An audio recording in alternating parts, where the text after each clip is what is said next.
వేదికపై ఉన్నటువంటి మాజీ మున్సిపల్ చైర్మన్ గారు, మా చెల్లెళ్ళు మాజీ కౌన్సిలర్లు,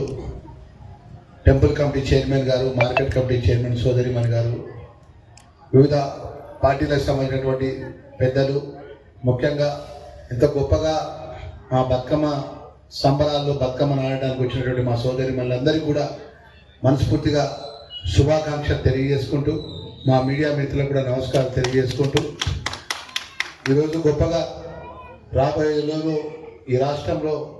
ఆడపడుచులు చల్లగా ఉండాలని చెప్పి, ఆడపడుచులు దీవెనార్థి ప్రభుత్వం ఇవ్వడ ఉండాలని చెప్పి మన ప్రభుత్వం వచ్చిన డిసెంబర్ 9వ తారీఖు రోజునే ఉచితంగా ఈ రాష్ట్రంలో మహిళా సోదరిమణులకు ఉచిత బస్సు సౌకర్యాన్ని అందించినటువంటి ప్రభుత్వం రాబోయే రోజుల్లో కూడా మా మహిళా సంఘాల ద్వారా మరి పెద్ద ఎత్తున ఆర్థికంగా నిలదొక్కున్న విధంగా పెట్రోల్ బంకులు కానీ, సోలార్కి సంబంధించిన ప్రాజెక్టుల విషయంలో కానీ అనేక వారు స్వయంగా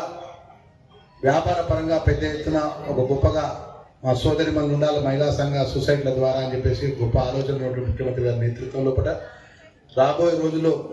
ఇంద్రమ్మ చీరలు కానీ, అదే బతుకమ్మ చీరలకు సంబంధించినటువంటి మా గౌరవ సోదరిమణులకు నిన్న మేము ముఖ్యమంత్రి గారికి చెప్పినాం, రాష్ట్రంలో ఆడపడుచులు అందరికీ ఇవ్వాలన్నా ఏ ఆడపడుచులు కూడా సంఘ సభ్యులను కాకుండా అందరి ఆడపడుచులకు ఇస్తే ప్రభుత్వం దీవెనార్థి ఉంటుందని చెప్పి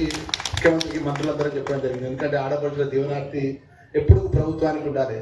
ఆ రేవంత్ అన్న నేతృత్వంలో గొప్పగా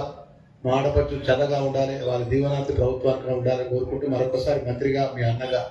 మనస్ఫూర్తిగా నమస్కారాలు తెలియజేసుకు, వేదికపై ఉన్నటువంటి చాలామంది మా సోదరిమణులు ఉన్నారు, ఇక్కడ పెద్దలు ఉన్నారు, అందరూ ఉన్నారు, మా దినేష్ గారు అందరికీ కూడా